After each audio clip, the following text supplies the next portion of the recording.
Here we have another polynomial inequalities example problem. And the first step in solving this example problem is we want to move all of the terms to one side. So to do this, we're going to move the -6 over to the left-hand side. And what we're left with is x squared minus 5x plus 6, which is greater than or equal to 0. The next step in solving this example problem is we want to factor this left-hand side and determine where the polynomial is equal to 0. So what x values are going to give us a resultant of 0?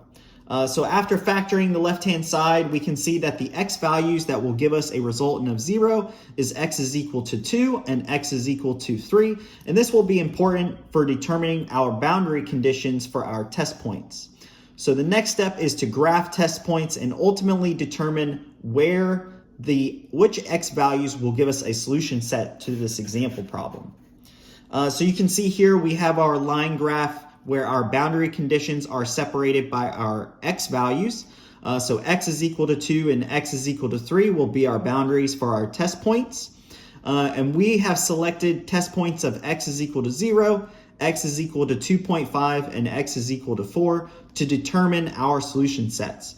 So when we plug in this x value, x is equal to 0, we'll get a resultant of 6 is greater than or equal to 0. And we know that this is true, so our solution set will have all x values that are less than 2.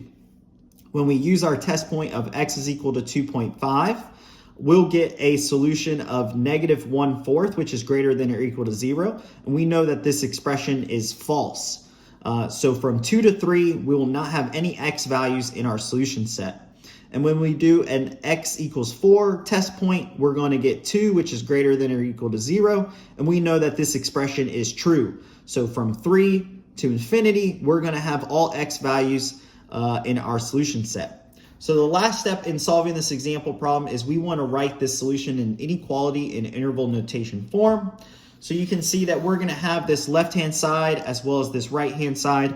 And what that means is from -infinity to x to 2, we're having a solution set. And from 3 to infinity, we're going to have a solution set. The important thing in here is that the -infinity will not be inclusive. So this will be a less than sign. And our 2 and 3 will be inclusive. And so it will be a less than or equal to sign. And you can see that this translates to the parentheses and the brackets shown in the interval notation form.